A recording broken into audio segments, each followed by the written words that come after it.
Hey guys, this is Pallavi and a warm welcome to all of you on this YouTube channel.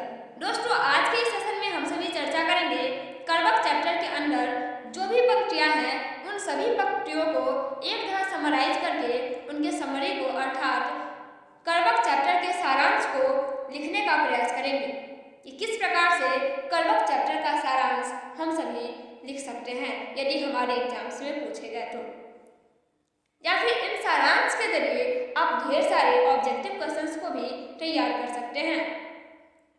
तो चलिए बिना विलंब किए आज के इस सेशन को शुरू करते हैं। कर्वक चैप्टर के अर्थ को तो हमने पिछले वीडियो में कवर कर लिया था। आज के इस सेशन में हम सभी कर्वक पाठ के सारांश को लिखने का प्रयास करेंगे। कर्वक पाठ के सारांश को हम कुछ इस प्रकार से लिख सकते हैं। आप सभी अपना कॉपी पेन ले लीजिए, वीडियो को पॉज कीजिए और लिखना प्रारंभ कीजिए। यदि समझ में ना आए तो वीडियो को दोबारा रिपीट करके देखिए, लेकिन टारगेट 2023 के बोर्ड एग्जाम्स में हर हाल में 90+ स्कोर करना जरूरी है। तो दोस्तों चलिए इस सेशन को शुरू करते हैं बिना किसी विलंब के। कर्वक पाठ के सारांश को हम कुछ इस प्रकार से लिख सकते हैं कि कवि मलिक मोहम्मद जैसी यह कहना चाहते हैं कि उनके पास एक ही आंख है, अर्थात हमने लेखक परिचय में भी यह पढ़ रखा है कि कवि के पास एक ही आंख है और कान भी एक ही है। एक नैन के कवि मोहम्मद हैं, एक नैन कवि मोहम्मद गुण ये सोई भी मुहा जेई कवि सुनी। कह रहे हैं कि एक आंख के होने पर भी मोहम्मद काव्य गुण में अत्यधिक अच्छे हैं। एक आंख के होने के बावजूद भी मोहम्मद में काव्य गुण है। जिसने यह काव्य सुना वह मोहित हो गया। विधाता ने चंद्रमा के समान उसे संसार में बनाकर कलंकी कर दिया है।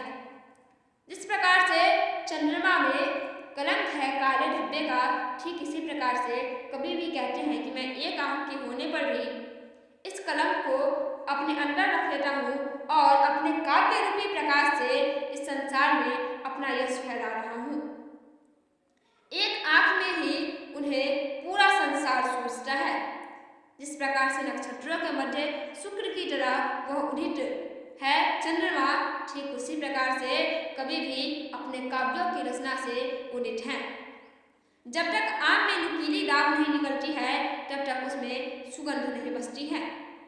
विधि ने समुद्र के पानी में भी खारेपन का दोष दिया है, फिर भी वह अशुद्ध है और अपार है।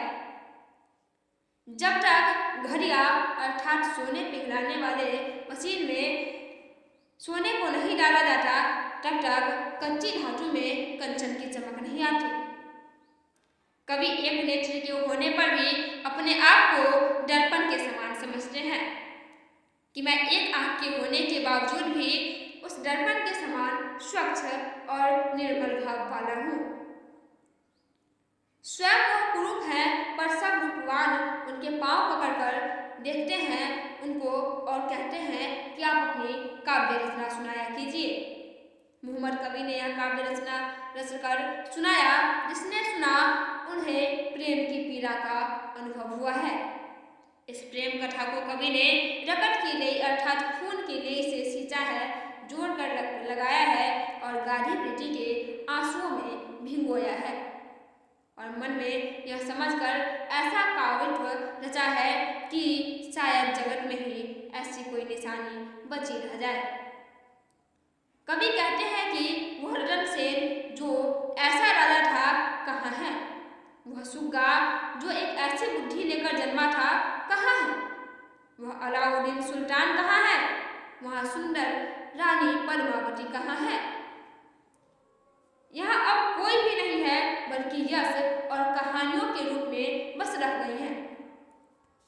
जिस प्रकार से फूल झड़कर नष्ट हो जाते हैं लेकिन उसकी खुशबू रह जाती है, कभी भी यह कहना चाहते हैं कि मैं रहूं ना रहूं लेकिन मेरी काव्यत्व हमेशा जिंदा रहे।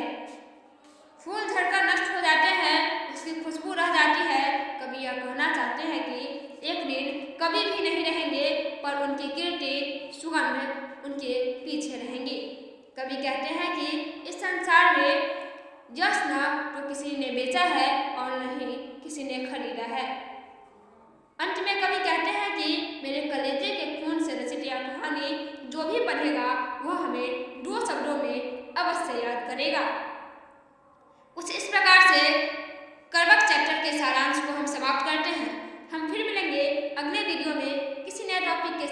तब तक आप सभी अपना ध्यान रखें। Thanks for watching this video till and thank you so much.